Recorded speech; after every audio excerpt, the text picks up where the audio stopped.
نبی پاک صلی اللہ علیہ وسلم پہاڑ پہ بیٹھ کے پڑھتے تھے رات کو، تو وہاں ابو سفیان بھی آ گئے سنتے سنتے، کیونکہ انہوں نے پابندی لگائی ہوئی تھی کہ کوئی بھی بندہ وہاں نہ جائے۔ سوشل بائیکاٹ معاذ اللہ کیا ہوا تھا، کوئی نہ ادھر جائے۔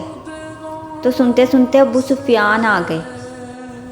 کہتے ہیں حضور قرآن پاک پڑھ رہے تھے تو مجھے لطف بڑا آیا سننے کا۔ تو وہاں ایک قریب جھاڑی تھی، تو ابو سفیان جھاڑی میں بیٹھ گئے۔ ساری رات نبی پاک نے قرآن پاک پڑھا اور ساری رات ہی انہوں نے سنا۔ سبحان اللہ۔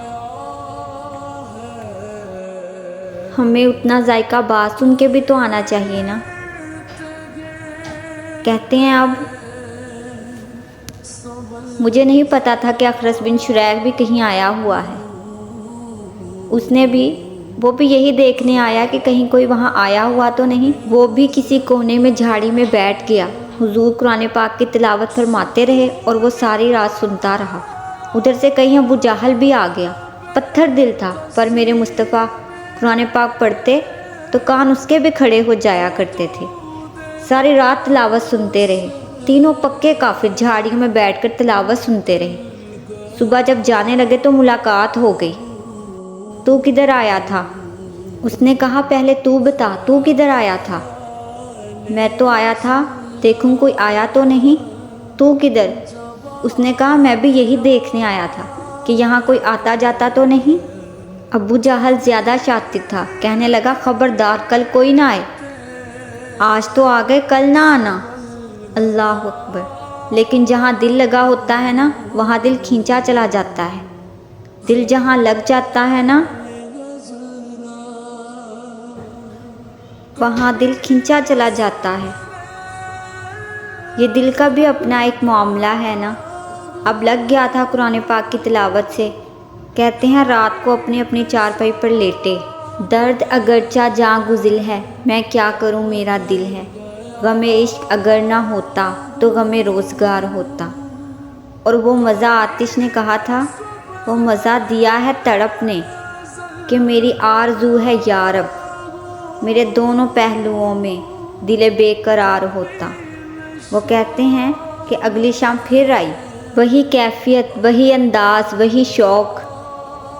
چارپائی پر لیٹے پر کانوں میں وہ آواز رس گھولے۔ لیٹا نہ گیا، اٹھے پہنچے، لیکن آج جگہ بدل کر بیٹھ گئے تینوں۔ صبح ساری رات سنتے رہے محبوب کی تلاوت۔ صبح اٹھے تو پھر چوک پہ ملاقات ہو گئی۔ تو کدھر آیا تھا؟ تو کدھر؟ ابھی بات ہونے ابو جاہل زیادہ شاطر تھا۔ کہنے لگا میں تو تم دونوں کا خیال کرنے آیا تھا، کہیں تم دونوں تو نہیں آئے؟ یہ دیکھنے کے لیے آیا تھا۔ اللہ اکبر۔ 3 دن مسلسل آتے رہے اور میرے مصطفیٰ کریم کا ساری رات قرآن سنتے۔ اب اخلص بن شریح کہتے ہیں میں پورا قریب آ گیا۔ میرا دل کہتا تھا کہ یہ سچے ہیں۔ کہتے ہیں میں نے تیسرے دن مشورہ کیا۔ میں نے کہا یار پتہ مجھے بھی ہے تجھے بھی ہے کہ نہیں آنا، پر ان کی آواز ایسی ہے، وہاں لذت ایسی ہے، نہیں نہ رہا گیا تجھ سے، مان کیوں نہیں جاتا؟ کہ ساری باتیں اپنی جگہ پر، کہ ان کی بات کانوں سے ہو کر دل میں اتر جاتی ہے، مانتا کیوں نہیں؟ اخلص بن شریح کہتے ہیں میں پورا قریب آ گیا، پر ابو جہل نے مجھے پھر گمراہ کیا۔ کہنے لگا یار یہی رہے ہیں، بچپن بھی یہی گزرا ہے، معاذ اللہ، 2 ہاتھ ہیں 2 آنکھیں ہیں، سارا کچھ وہی ہے۔ کان پٹیاں سفید ہوئیں تو کہتا ہے میں اللہ کا نبی ہوں، معاذ اللہ۔ اس نے وسوسہ اندوزی کی تو کہتا ہے میں پھر بیک ہو گیا۔ آپ کیوں نہیں اس شخص کو جانتے جو وسوسہ اندوزی کرتا ہے؟ آپ اس جگہ کیسے چلے گئے جہاں وسوسہ اندوزی ہوتی ہے؟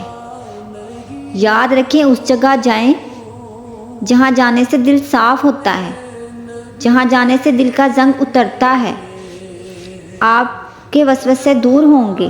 وہاں جائیں جہاں ایمان کی، یقین کی، تیقن کی دولت بڑھتی ہے۔ کیوں وہاں جاتے ہیں جو بیک کر دیتا ہے؟